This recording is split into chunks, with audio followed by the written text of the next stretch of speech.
À l'oral du bac de français, un problème revient chaque année. Des points s'envolent à cause de petites erreurs en grammaire. Vous avez beau réviser, mais tout semble se mélanger. Et vous vous demandez comment maîtriser toutes les notions pour l'oral? Dans cette vidéo, nous allons aller droit au but. Analyser cette phrase issue des œuvres au programme et les corriger ensemble, pour vous transformer en champion de grammaire et vous faire gagner les 2 points qui portent sur cette question. Peut-être allez-vous me dire « Mais je peux faire l'impasse, ce ne sont que 2 misérables points ». Détrompez-vous. 2 points font parfois la différence pour obtenir une mention ou simplement la moyenne. Équipez-vous d'une feuille et d'un crayon. Suivez-moi pour cet entraînement qui vous fera progresser. Après la lecture de chaque question, n'hésitez pas à mettre pause le temps de réfléchir à une réponse. C'est parti! Commençons par la question numéro 1. Analysez l'interrogation dans cette phrase. Femme, qu'y a-t-il de commun entre vous et nous? Il s'agit d'une interrogation rhétorique, puisqu'elle n'appelle pas de réelle réponse. Le locuteur la connaît déjà.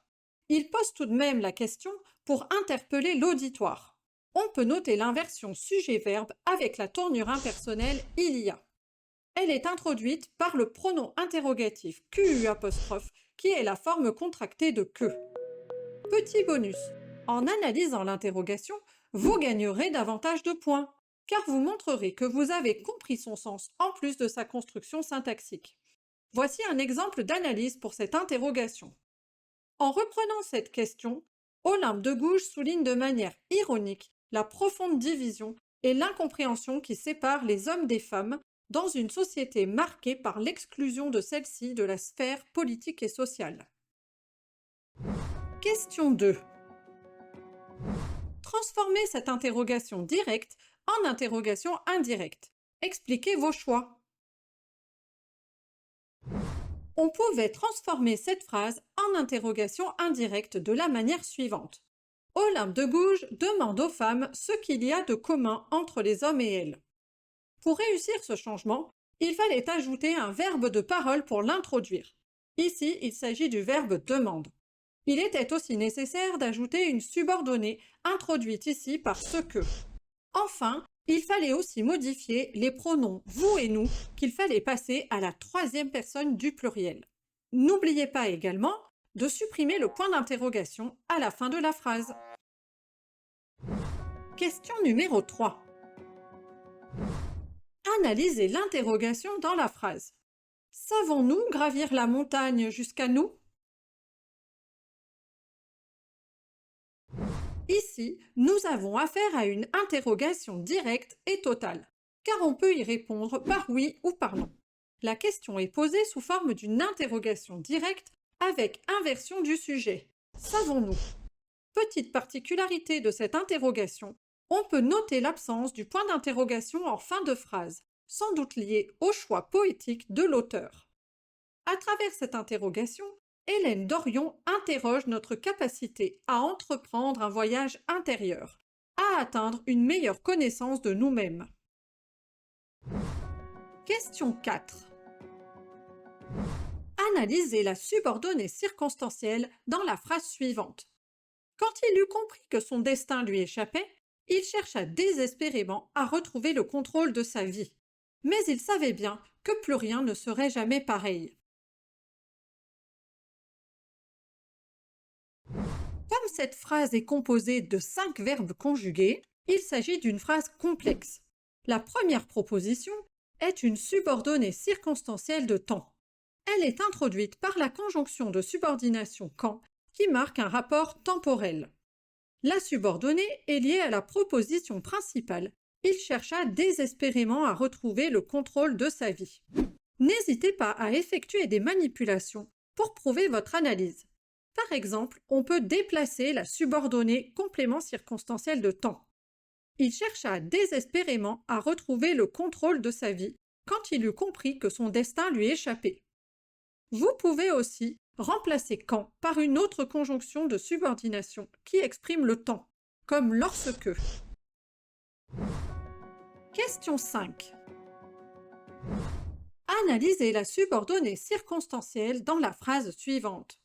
Si je n'avais pas rencontré Manon ce soir-là, je n'aurais jamais connu ce tourment qui aujourd'hui m'accable, et il ne serait rien resté de moi, rien de ce que j'étais avant. Comme il y a 5 verbes conjugués, cette phrase est complexe. La première proposition, si je n'avais pas rencontré Manon ce soir-là, est une subordonnée circonstancielle de condition. Elle est introduite par la conjonction de subordination si.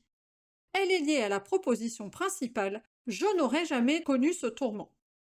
Puisque sa fonction est complément circonstanciel de condition, nous pouvons la déplacer et la supprimer dans la phrase. Je n'aurais jamais connu ce tourment qui aujourd'hui m'accable si je n'avais pas rencontré Manon ce soir-là. On peut donc inverser la principale et la subordonnée. Le verbe « n'avait pas rencontré » conjugué au plus que parfait exprime une action qui ne s'est pas produite, mais qui aurait pu changer le cours des événements et éviter bien des souffrances au narrateur. Il s'agit ici d'un irréel du passé. Question numéro 6.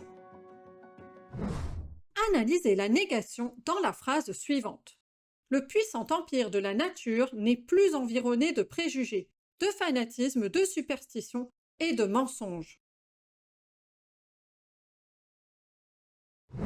Cette phrase d'Olympe de Gouges contient une négation syntaxique, car elle est formée de 2 adverbes « ne » et « plus ».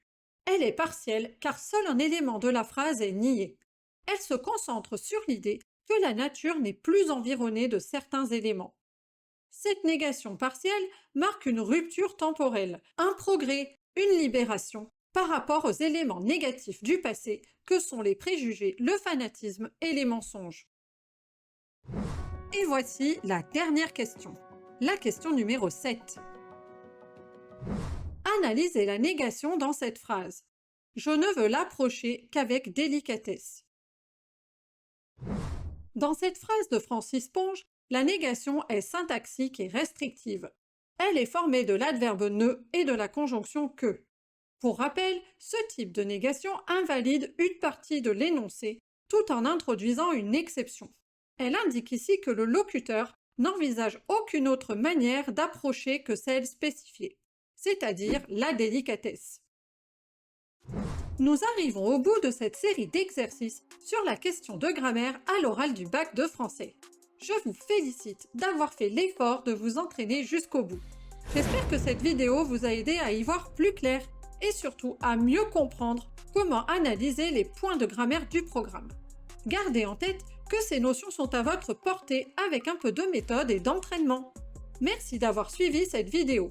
N'oubliez pas de vous abonner, de liker et de laisser un commentaire si vous avez des questions ou si vous voulez qu'on approfondisse un autre point. À bientôt et bon courage dans vos révisions!